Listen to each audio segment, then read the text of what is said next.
En el caso del trastorno del espectro del autismo, este tiene un código de 299.00 F84.0. En primer lugar, para el criterio de diagnóstico se analizan las deficiencias persistentes en la comunicación social y en la interacción social en diversos contextos. Estas deficiencias pueden ser de reciprocidad socioemocional, de conductas comunicativas o de deficiencias en el desarrollo. Es importante mencionar que la gravedad se basa o está basada en los deterioros de la comunicación social del individuo, en patrones del comportamiento restringidos y repetitivos. Como punto número 2, se estudian los patrones restrictivos y repetitivos del comportamiento, intereses o actividades del individuo, como los movimientos o la insistencia en la monotonía, los intereses muy integrados y fijos que suelen ser anormales, y la hiper o la hipoactividad con estímulos o reactividad con los estímulos sensoriales.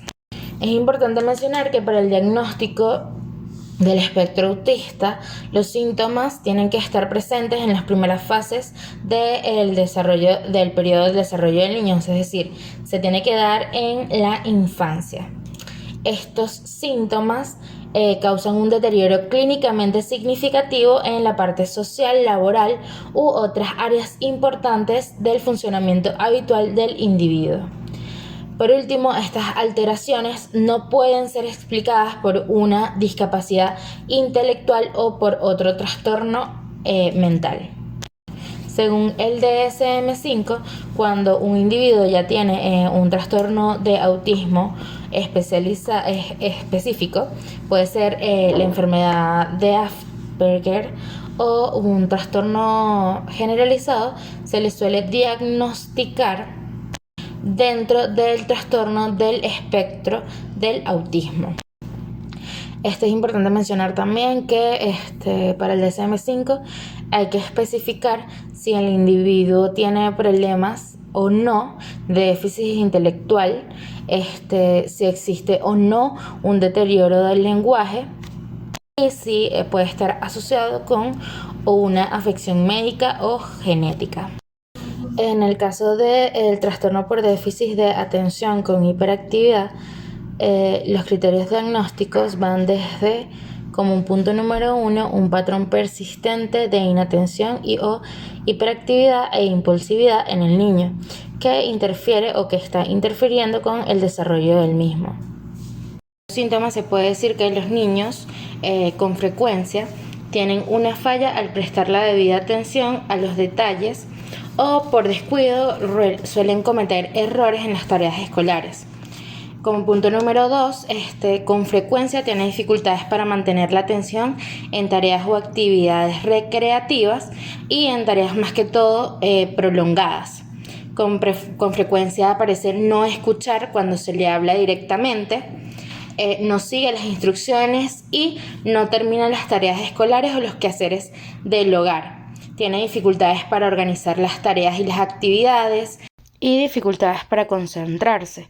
Por otro lado, para el diagnóstico en adolescentes hasta a partir de los 17 años de edad, se tiene que los síntomas son que con frecuencia juguetea o se golpea las manos, se levanta en situaciones en las que no debería, corretea o trepa en situaciones en las que resulta ser inapropiado, es incapaz de jugar o de ocuparse tranquilamente en actividades recreativas, con frecuencia está ocupado actuando como si lo impulsara un motor, habla excesivamente, responde inesperadamente y no espera su turno para comunicarse, por lo que con frecuencia interrumpe o inmiscuye a otras personas.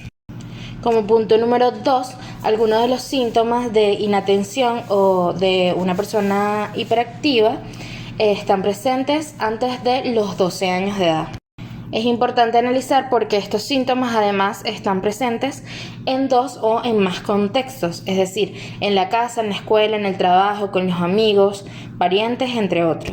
Y por último, existen pruebas claras de que esto está interfiriendo en su vida social.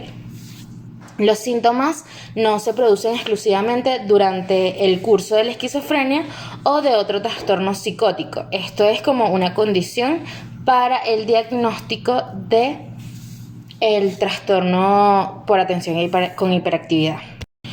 Es importante además que cuando se diagnostique, ver si se presenta de forma combinada con otro trastorno o si se presenta predominantemente con falta de atención o se presenta predominantemente con hiperactividad. Estos casos son distintos. Trastorno específico del aprendizaje. Para sus criterios diagnósticos se mide la dificultad en el aprendizaje y en la utilización de las aptitudes académicas del individuo, evidenciando por la presencia de al menos de uno o más de los síntomas que aparecen en el DSM-5. Estos son la lectura de palabras imprecisas, lentas o con demasiado esfuerzo a una edad en la que no se debería, dificultad para comprender el significado de lo que lee, dificultades ortográficas, dificultades en expresiones escritas, dificultades para dominar el sentido numérico, dificultades del razonamiento matemático. Como punto número 2, las aptitudes académicas afectadas están sustancialmente en un grado cuantificable por debajo de lo esperado, o sea, el individuo está por debajo de lo normal. Las dificultades de aprendizaje comienzan en la edad escolar y estas dificultades del aprendizaje no pueden ser explicadas por discapacidades intelectuales, por algún trastorno visual o auditivo que no han sido corregidos o por otros trastornos mentales y neurológicos.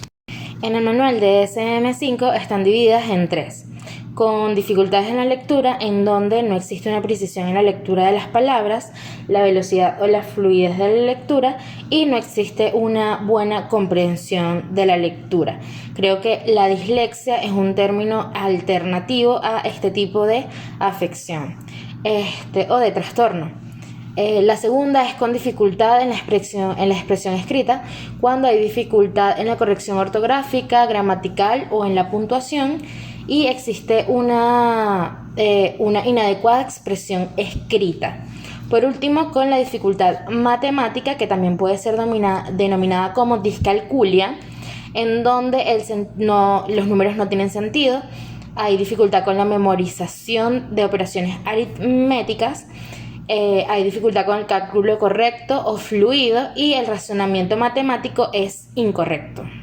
En cada uno de estos 3 apartados existe una leve, una moderada y una grave, siendo la leve algunas dificultades con las aptitudes del aprendizaje en una o 2 áreas académicas, la moderada cuando ya las dificultades son un poco más notables y las dificultades graves es cuando las actitudes del aprendizaje afectan en muchas áreas académicas del individuo. Para los trastornos motores nos conseguimos el trastorno del desarrollo de la coordinación, los trastornos de movimiento estereotipado y los trastornos de tics. En primer lugar, el código para los trastornos del desarrollo de la coordinación es 315.4 y el primer criterio diagnóstico es la adquisición y ejecución de habilidades motoras coordinadas. Esta se encuentra por debajo de lo esperado para la edad cronológica del individuo. El déficit como punto número 2, el déficit de actividades motoras del criterio A interfiere de forma significativa en las actividades diarias o cotidianas y, como se mencionó, no son apropiadas para la edad cronológica. Estos síntomas tienen que comenzar en las fases del periodo de desarrollo, es decir, en la infancia. Por último, las deficiencias de las habilidades motoras no se explican mejor por las discapacidades intelectuales. El número 2, el código para los trastornos de movimientos estereotipados es 307.3 F98.4. En primer lugar, el comportamiento motor repetitivo aparente es guiado sin ningún objetivo específico. Como punto número 2, el comportamiento motor repetitivo interfiere en las actividades sociales, académicas o en otras áreas del desarrollo del individuo. Como punto número 3, comienzan las primeras etapas del desarrollo y este comportamiento motor repetitivo no se le puede atribuir a algún efecto fisiológico o a algún otro trastorno mental. Para el diagnóstico de estos trastornos estereotipados, se tiene que tomar en cuenta si es con comportamiento autolesivo o si es sin comportamiento autolesivo. Por otro lado, para finalizar, el trastorno de tics tiene un código de 307.23 para el trastorno de Tourette. Además, también está el trastorno de tics motores vocales persistentes, que es el código 307.22, y los trastornos de tics transitorios.